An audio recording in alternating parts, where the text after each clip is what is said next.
Wholeness and welcome. This is Josh Dippold of integratingpresence.com. And today I have Swami Nityananda with me. Swami, how are you? I am good. It's really amazing to talk with you. We talked just barely before the show and I asked where I was at, and I'm in the lovely climes of Denmark in the middle of summertime, but it feels like a spring day, what I'm used to in the States. And so, yes, it's lovely staying here. Swami reached out to me recently to be on the show. She asked about how mindfulness could potentially help us move beyond our limitations. But before we get into that, I just want to throw it back to Swami and say, who is Swami and what do you do? What is this Indian title you have here? What's going on with that? So, my meditation teacher was named Swami Shankarananda, and he founded our meditation community, Awake Yoga Meditation. We're in Baltimore, Maryland, in the United States. And he actually shared the teachings of yoga philosophy and non dual awareness, Advaita Vedanta, for almost 40 years in our meditation community. I met him in 2010. And he recognized me as his successor. So when he left the body in 2014, when he passed, he gave me the name Swami Nityananda, and he asked me to carry on sharing the teachings of non-dual awareness. And you're right, non-dual awareness is intensely practical, so it helps us in our daily life to move beyond, if we have a human perception of any limitations, to move beyond that with joy and with grace, right in the midst of daily life, being fully present, but also being connected to an energy of resourcefulness and inspiration and freshness. Well, very cool. Tell me what Nityananda means. And also, then I want to ask you about, well, what are these perceptions that people have of limitation and how all that happens and how you work with that and how you address that? Sure. So my teacher, and again, his name was Swami Shankarananda, and I would invite people to visit awakeyogameditation.org, our website, and just see a photo of him because it makes your whole heart grin with joy. He was just a being of enormous light. And so he would have translated Nityananda as the bliss of one who loves the eternal or the joy of the infinite. And so that is actually also addressing your question. So human perceptions of limitation, like we're in a body. And so what that means is we appear to be in this container. And the question for each human is, am I identifying primarily with that container? Or am I aware of everything, the vastness that is beyond that container? And so as we transform and expand our awareness to connect with the vastness of everything that is beyond that container, we're able to move through whatever perceptions we have, if we have perceptions of pain or pleasure, if we have perceptions of gain or loss, we're able to move through them with balance and with joy, moving lightly through whatever the experiences are in time and space, and also being very grounded and centered and clear about our purpose and the joy, the gift of being here in time and space. Now, let me play maybe devil's advocate. I don't like that term, for that word, but you know what it means, and we know what this means. But now, what about someone that gets pretty expanded, and they already know that they're not, limited in this body, and this is, as they say, just we're having a human experience, right? We're not we're spiritual beings having a human experience, not the other way around. But what if somebody gets really vast, expanded, and then they start running up against what's perceived as darkness, or maybe I don't know, people with expanded abilities and things like this, where they run up against maybe what they're perceiving as entities or psychic attacks, things like this. Have you encountered folks like this, people that are, or maybe even just a plain old existential crisis about, being overwhelmed by vastness? And I see that, there is the wisdom and in that, I'm absolutely nothing, right? Like a speck in just this vast universe.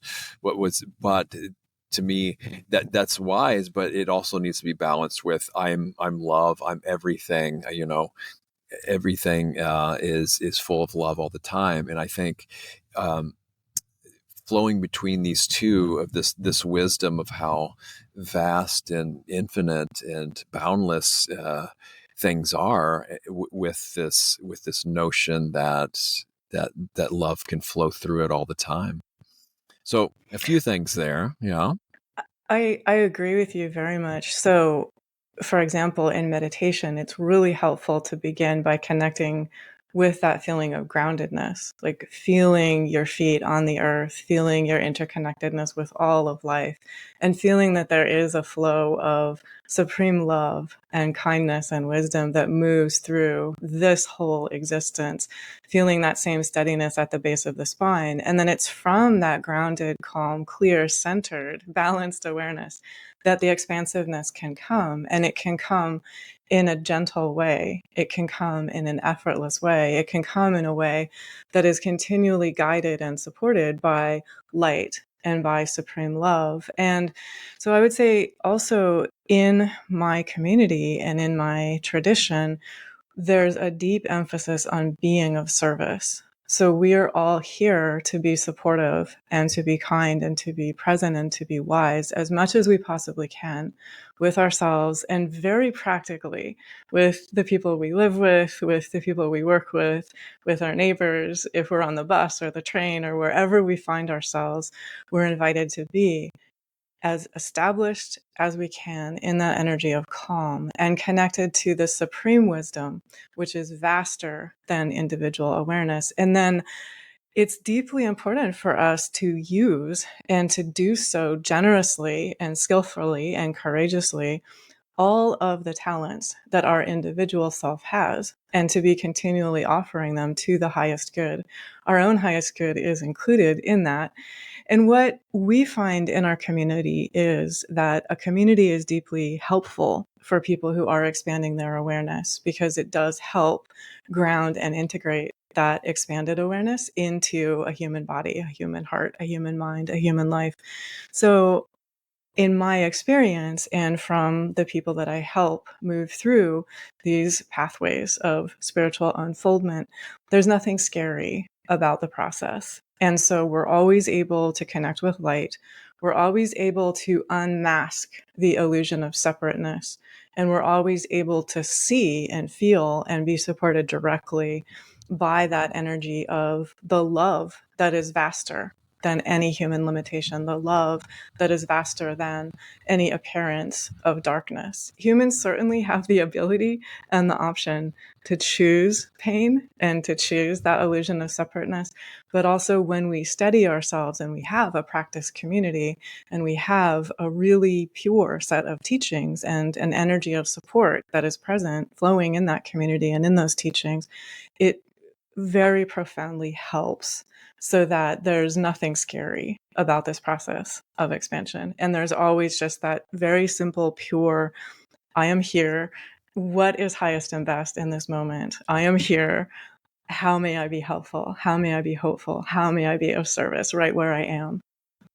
I love this notion of being in service, because it's really hard to be in conflict with anything or anyone that I'm serving. It's same way with gratitude too. It's really hard to be in conflict with something I'm grateful for. And also the third thing I found too is this notion of celebration too. It's kind of hard to be in conflict with something I'm celebrating as well.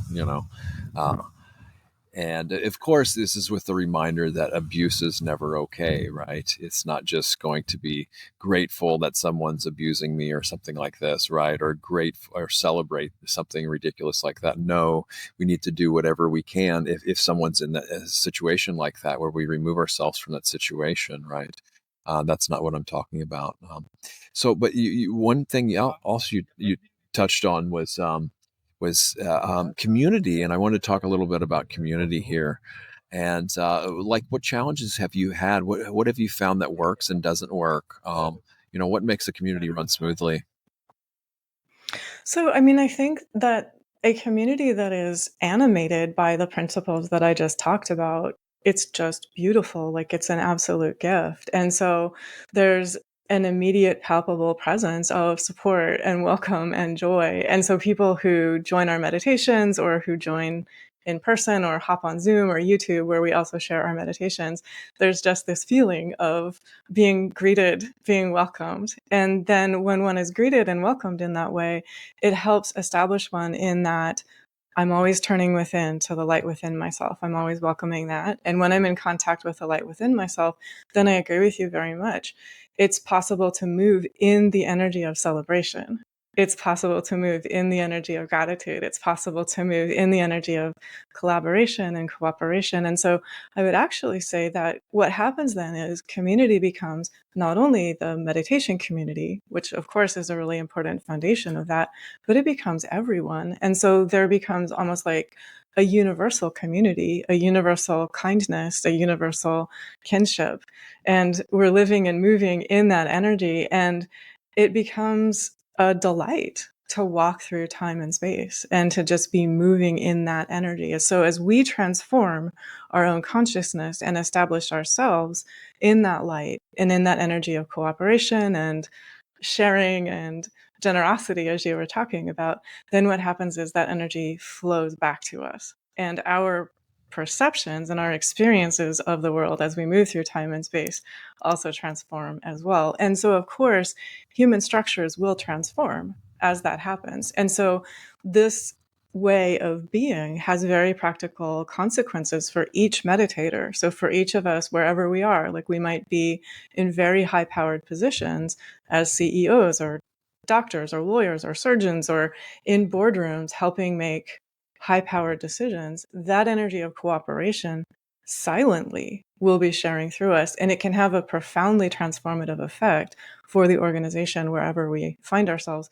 Also, very profoundly transformative for our families, for our relationships with the wonderful humans with whom we share our lives. And it also transforms our relationship with ourself. So you were mentioning it's not possible to be in conflict with another, but what happens is we also end up not being in conflict with ourselves. And then there's a kind of unified, harmonious way in which our energy is liberated when we're not fighting within ourselves. I couldn't agree more. And I know years ago when I first started kind of doing heart opening exercises, basically just loving kindness. And I know all the crud from an unwholesome lifestyle is starting to surface, to be seen and to be cleared. And, just the aching of the heart when I was going through, to bring attention to it. But then a lot after that cleared a lot, then it just, it seemed like it uncovered how we're a place from where we're supposed to come from, this kindness. I mean, even just on the basic level, it's just the absence of ill will. And, it's like creatures can sense this harmlessness, this friendliness. And a lot of times it really begins with ourselves and seeing how I was treating myself and treating others. And so as the heart kind of got cleaned and cared for, then that, like you're saying, it just kind of spills over to everyone we're around, and even beings can sense that, well, they're safe. We give this gift of safety, of not being of harm to those around us. Yeah. So what would you have to say about just kindness in general, So one of the stories that my teacher told was he was sort of setting this up. He was like, "I will tell you the secret. I will tell you the secret." So whatever is like the consummate teaching of all the yogis, this is the secret. And the secret, according to my teacher, was be kind, be kind, be kind. And so I do agree with you very much. And it's making me almost cry with gratitude and respect that those who have walked this path of meditation before us, this path of spiritual unfoldment before us, are very, very clear that if we can go directly to the energy of kindness, that's one of the great gifts that we can give ourselves. And so then to extend that energy of kindness to ourselves, I agree with you very much. The yogic teachings and the Buddhist teachings share that there is a process of self-transformation, a process of purifying the heart, a process of purifying the mind or the consciousness, so that we are aware that one of the ways to put it is that this pure love is the only reality. This energy of kindness is way down there at the bottom of everything. And if we allow everything else to melt away or burn away, whatever image you want to use, what remains is kindness. And so for us to allow ourselves to go directly to kindness and to almost let that be the gauge of our days and our nights and of our own success. Kindness is limitless. And so success also can be limitless as well. And I agree with you very much about there's almost like this openness that each of us walks around in this energy of openness. And it's the energy of optimism, it's the energy of positivity, it's the energy of the best possible outcome. And so that frequency lifts everyone. Like the squirrels feel it, the birds feel it. If you're walking and a little rabbit hops by you, the little rabbit will feel this energy too. So one of the dramatic stories that happens in the yogic tradition is that even wild animals feel it, and they sort of become cooperative and kind to one who is established in this energy. So I'm not actually saying go out and seek out wild animals, but this is, so in our everyday life, this is, say that there's an angry person who's melting down in the post office or on the bus or in a meeting room or in your living room, wherever you find yourself. If you connect with that energy of kindness, that will silently shift the energy that's present and available in the room. It makes that energy of kindness and calm available to others. It's never forced upon another. So you're not overriding another's free will. That's not possible. But you're making that open invitation to kindness and calm present and available. And as another human is able to connect with that and integrate with that energy and live into that energy, then increasingly what happens is that energy fills the room wherever we find ourselves. Thich Nhat Hanh said that once. He said that it only takes one calm person in a boat to save the boat from being vanquished by the winds and by the waves. And so that's for each of us. We're invited to be, if we are the only calm person in the room, we're invited to be that one calm person that holds that frequency and that energy. Yes, it's beautiful, and I've heard so many different stories too, and experienced some things myself of how protective it can be too. I mean, I've heard people, meditators in the jungles of Sri Lanka, being protected by their loving kindness practice. And again, I don't advocate go putting that to the test. The other day, I was walking this field across the way here, and these three sheep come right up to me, just within a foot, and just stand there and look at me, and then they just moved on and kept eating again. And so this notion, so in the Buddhist traditions, it's called the Brahma Viharas, these four flavors of love, and loving kindness or metta is one of them. And it reminds me of a quote by Kurt Vonnegut, who says the only rule in life is kindness. And I there's a lot to that. It's just this basic thing of non-ill will. I mean, it doesn't have to even be, spiritual, loving kindness or anything. Just the absence of ill will, I think, gives us a gift, gives everyone around us a gift. I mean, not everyone can, and it's sad, but not everyone can say that they haven't taken a life today. Just imagine this whole world, if everybody would just abstain from killing another human life for one day, how transformed this whole world would be. But the other Brahma Viharas are compassion, and this the other one is this rejoicing or this gladness, this vicarious joy that we can be happy for everyone else's joy, and so that increases our chances of happiness. Like how many billion people they say is on this earth, if we can be happy for their happiness. This is a challenging one for me though, because I usually get into, well, why is that person happy and I'm not? But there is no limit to this. It's not like we're stealing each other's happiness. It's boundless. And then of course the other one is equanimity. And that's what you mentioned about the calm and this even keel, this grandparently wisdom of I care about you, but I know that you have to make your own decisions in life too. And I can't live your life for you, but I'm here for you if I need be. And me getting upset about things isn't going to help me or you or anyone. You can do this. You've got this, and you have to make your own decisions in life, that type of thing. So when you talk about love, yeah, tell me more of these flavors of love, because I mean, I can love Mm. ice cream, right? I really love Yeah. ice cream. Well, that's great, but I mean, that's not what we're talking about here exactly, is it?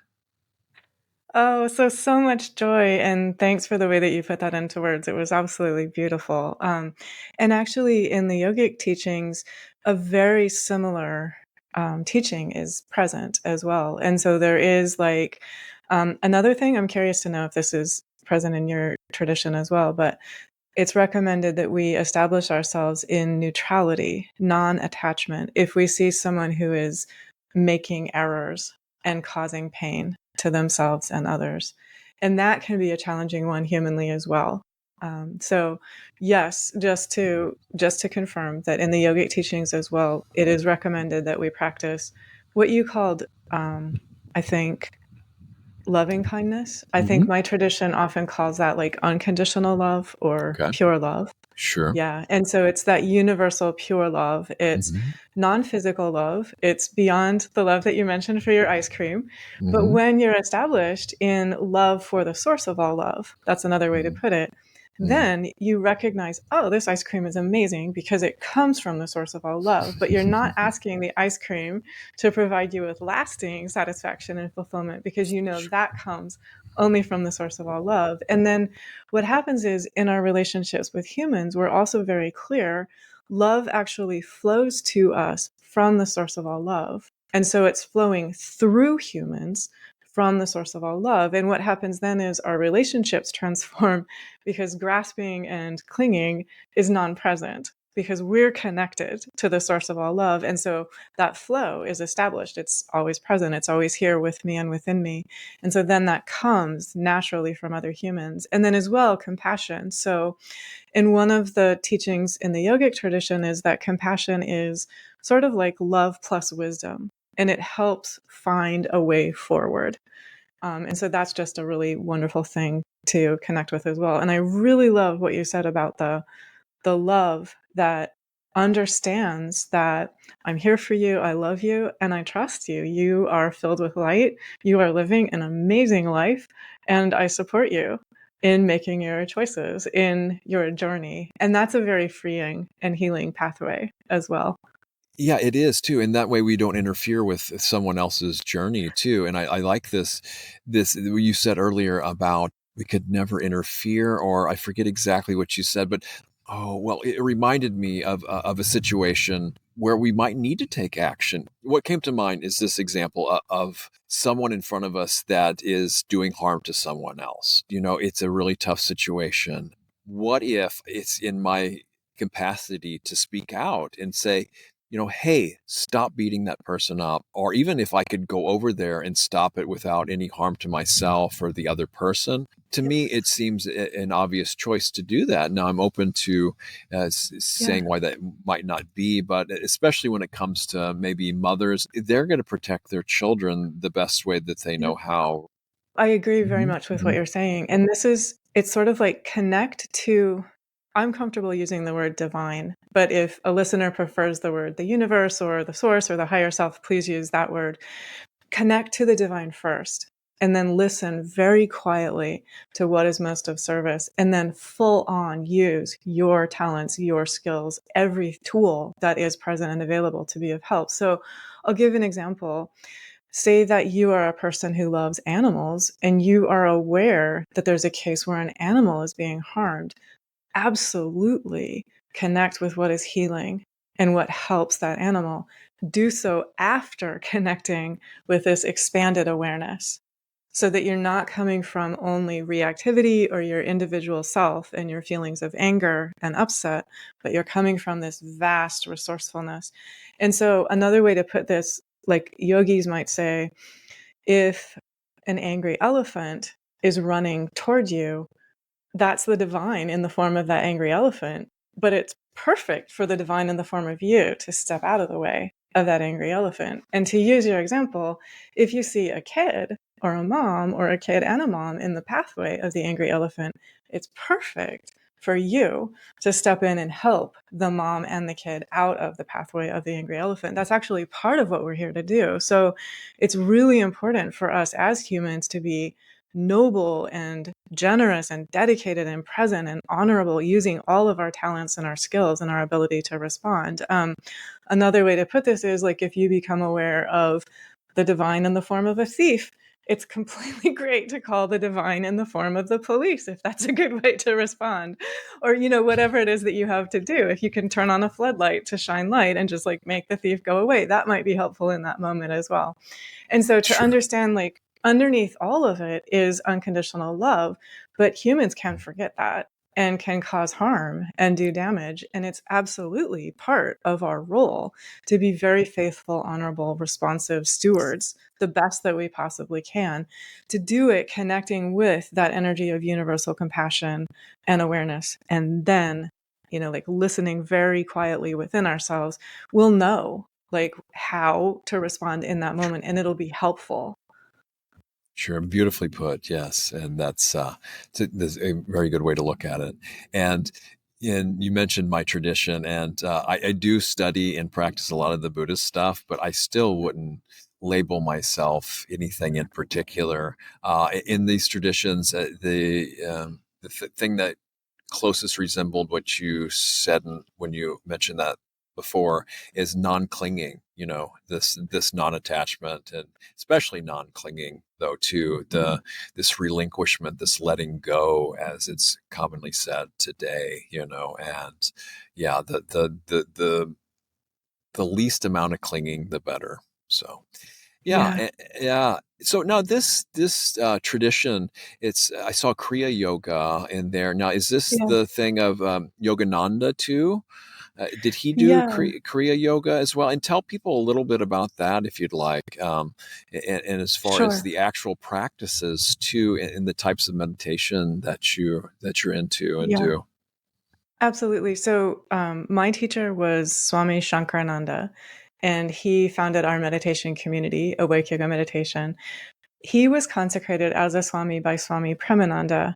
Swami Premananda was consecrated as a Swami by Yogananda. And so I pay honorable respect and so much gratitude and devotion to everyone who's been part of this path and part of this line. And so some people might know that in 1920, Yogananda came from India to the United States to share teachings of yoga philosophy and to share meditation techniques referred to by the name of Kriya. And so those practices were taught from Yogananda to Swami Premananda to Swami Shankarananda to me, and I now share those teachings and those practices. And so the meditations that we share at Awake Yoga Meditation, when you hop online on Zoom or on YouTube, or you walk into an in-person meditation, there are like often a 20-minute silent meditation, and we provide a few invitations for people if you would like a few points of entry or guidance. And then we just dive deep into the stillness. And then we share teachings of yoga philosophy, which are very much like what you and I have just been talking about this whole time. So there will be like a meditation talk. So that's sort of like what you can expect if you join one of our meditations. Kriya Yoga is taught individually. So um, a student would make an appointment with me, and I would tailor teach the teachings of Kriya Yoga to that student. And Kriya Yoga is an incredible ability to practice meditation 20 minutes in the morning, 20 minutes at night, integrated fully into daily life. So this is moms and dads and grandparents, and it's married people, it's single people, it's people from all backgrounds, it's people from all nations. And what happens is people find when they practice Kriya works with the breath a lot, and it helps you go directly within, and it gives you tools of self-transformation right within you. So you were mentioning there's like an amazing gift of becoming aware just of what is present in me, and how may I, within this body, within this human heart, and these emotions that I'm feeling, within this human mind, and these thoughts that I'm thinking, within this human life, how may I enjoy balance and steadiness and poise and flexibility? And there's also a great sense, I would say, of divine joy and divine happiness and divine fun. And as you were mentioning earlier, happiness is unlimited. It's boundless. And so we're able to connect with that in meditation. And then whatever our talents are, whatever our skill sets are in daily life, that energy of boundless inspiration and boundless joy and boundless strength from within ourselves, it's just flowing forth and sharing naturally through us. And so the overall effect of Kriya meditation is it just helps you be more of your highest self and more of your best self. Beautiful. And I haven't seen the whole documentary, I don't think, on Yogananda. Isn't it just called Awake?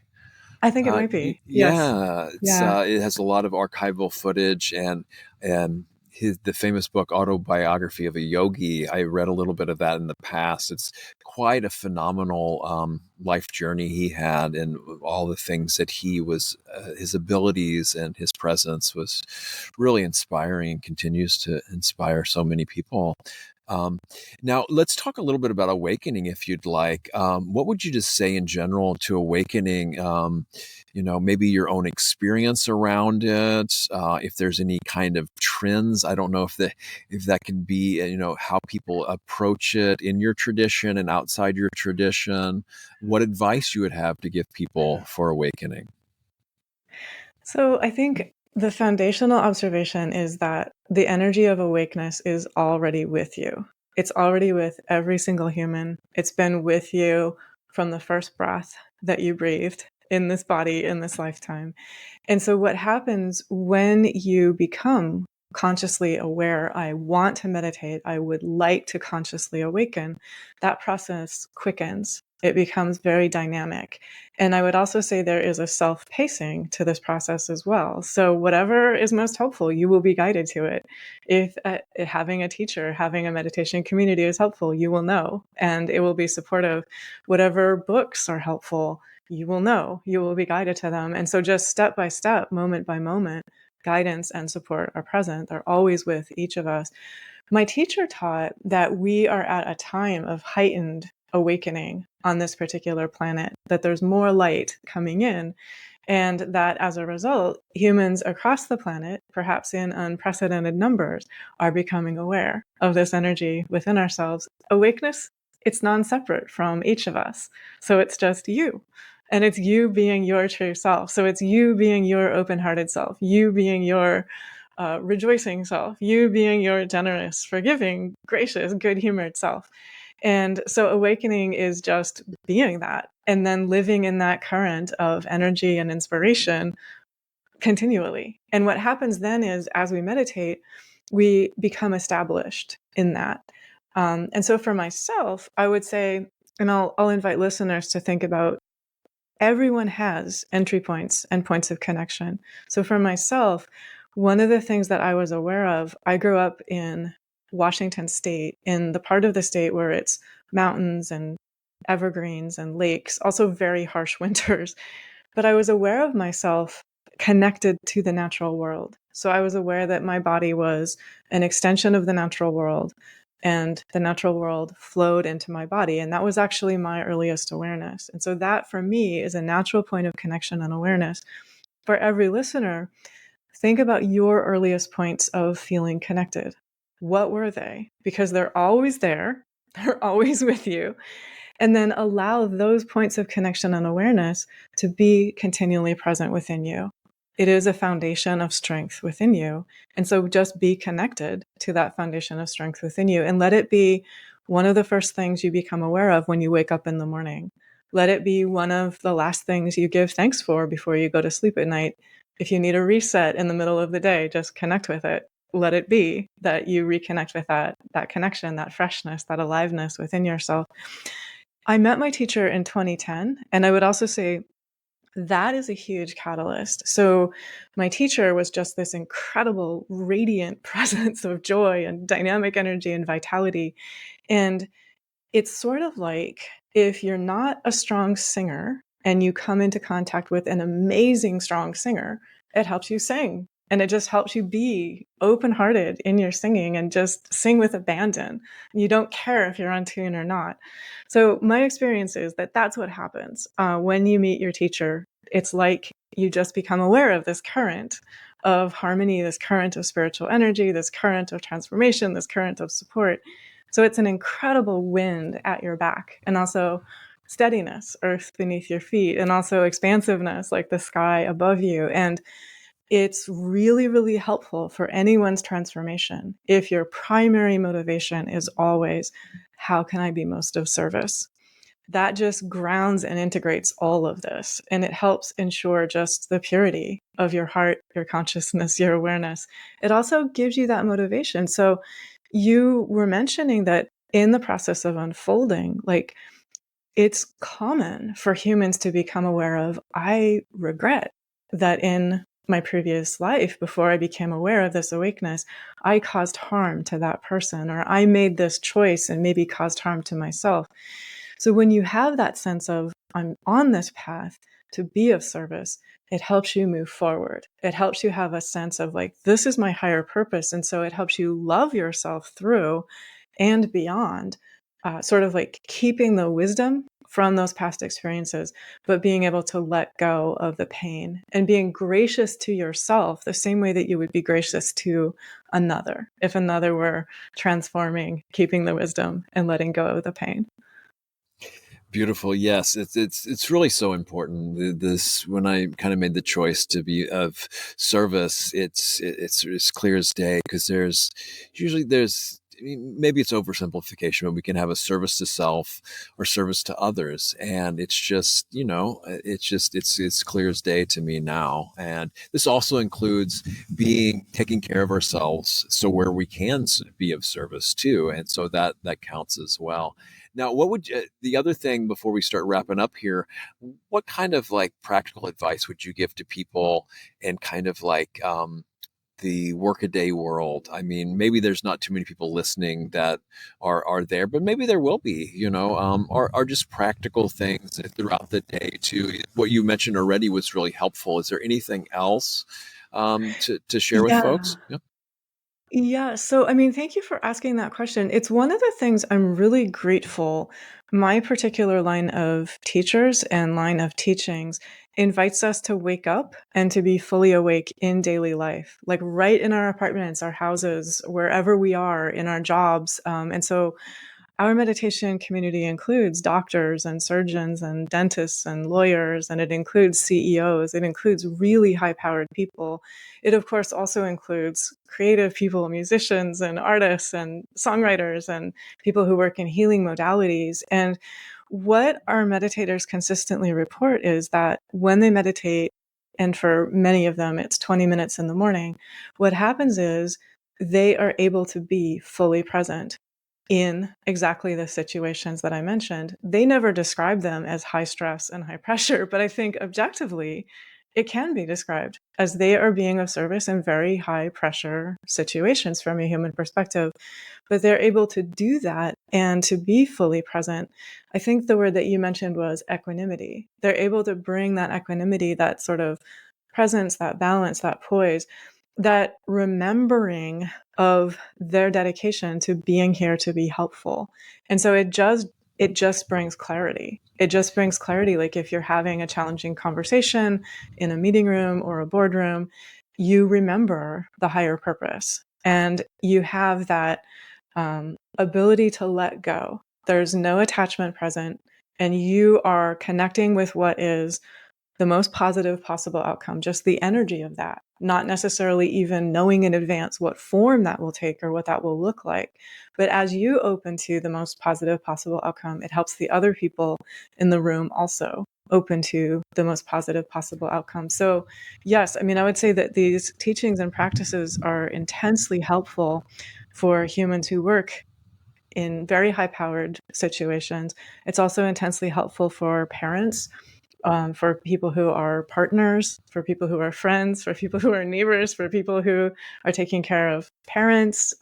So for any human, this basically helps us be our full, joyful, free, best selves, like right where we are. And we also gain the ability, I think, to rejoice in the presence. Like there is full divine joy already present right where we are. And when we're connected with that, we're able to almost relax and have fun as we go. And when we relax and have fun as we go, we certainly help others relax and have fun. So our cooperative enterprises, whatever we're part of, like if we're in a classroom, that energy will communicate itself silently to everyone else who's in the classroom as well.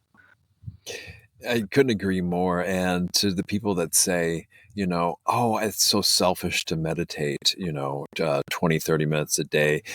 I can't stress enough. No, you're giving a gift to everyone, because at least in my experience, I know I can meet the day, meet myself, meet everyone around me that I encounter, or even just be, when I'm not meeting anyone, just be kind of more in a better state, that has a domino effect, has a ripple effect that does make a difference. And this notion of opening, I think, is very important. This opening and allowing things, because some people will just write something off to begin with, or not be open to great outcomes. And even to what I found too is that life seems to have in store for us so much more amazing, magical things than I could even possibly ever imagine or set a goal towards, And not to say that I shouldn't imagine and set goals, but it's just, it's sometimes, life can be so fantastic and amazing that, I couldn't have dreamed that I would be in Denmark,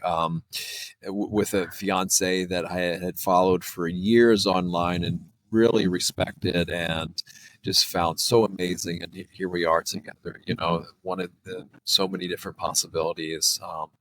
Swami, tell people how they can find you online, any events that are coming up, anything that you might have in the works, and then anything the message you'd like to leave with people. Absolutely. And so much joy to you and your fiance. I'm just so thrilled for you. And that's beautiful. Thank you for sharing that story. So awakeyogameditation.org is the website for our meditation community. And we have meditations Sundays, Tuesdays, Wednesdays, and Fridays. And so we invite you to hop online. Everything's online, so you can join on Zoom, you can join on YouTube. We have a lot of teachings that are on the website as well. So if you're interested, check that out. We share teachings on YouTube. There are many videos. We also share teachings on different online platforms. So we are on Instagram, and we are on TikTok, and we are on Facebook as well. I'm trying to think. We're really excited. We have a lot of different publications. So if you've enjoyed the conversation that we've had, there's a recent publication. I published a book last year called Awake, the Yoga of Pure Awareness, which is a lot about what we just talked about. And so that's available on our website as well. Coming up, I'm really excited because we're publishing later this year an amazing book, which shares teachings from my teacher, Swami Shankarananda. So I'm very, very excited about that. Well, cool. Thanks again for joining, and may you all be blessed with your most optimal, ideal life in love and happiness, connection, and openness. Bye now.